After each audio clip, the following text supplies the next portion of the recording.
From the White House, it was an announcement designed to surprise, to make a president facing a tough election look like the broker, the deal maker.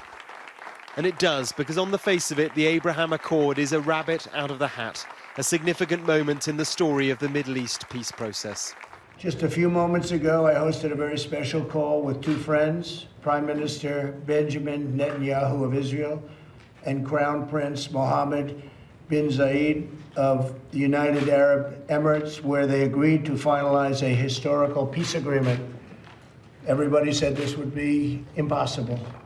In Israel, it's a win too for Prime Minister Netanyahu. This is the greatest advancements toward peace between Israel and the Arab world in the last 26 years, and it marks the third formal peace between Israel and an Arab nation. The suggestion is he will now suspend plans to annex parts of the Palestinian West Bank. But in return, he's got a deal with the UAE and a strengthened axis against common Arab-Israeli enemy, Iran. It is more than a quarter of a century since an Arab country created diplomatic ties with Israel. It was Bill Clinton who brought King Hussein of Jordan together with Yitzhak Rabin of Israel.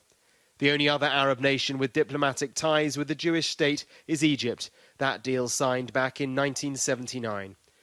The foreign minister of the third Arab country now to make this huge diplomatic shift spoke to Sky News. This is a win-win deal. It's a win-win deal for peace in the region, and it brings actually a ray of hope in a very difficult time in our region, not known really for good times anyway.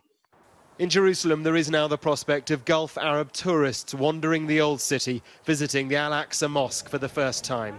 For commerce, for tourism, for aviation, for geopolitics, this is certainly a crucial juncture in the long road to Middle East peace. But on the other side of Israel's security wall in the West Bank, there is a deep sense of betrayal. Until now, any Arab-Israeli diplomatic deal was largely dependent on the emergence of a Palestinian state. And yet, these people are no closer to having that state. They remain occupied.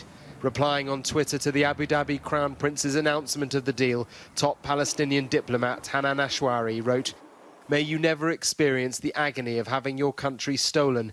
May you never feel the pain of living in captivity under occupation. May you never witness the demolition of your home or murder of your loved ones."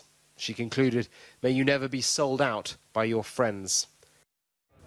The geopolitical reality, though, now seems to be that trade, commerce and a strengthened axis against Iran now trumps the Palestinian cause. The question now is how many other Arab nations will follow. Mark Stone, Sky News in Jerusalem.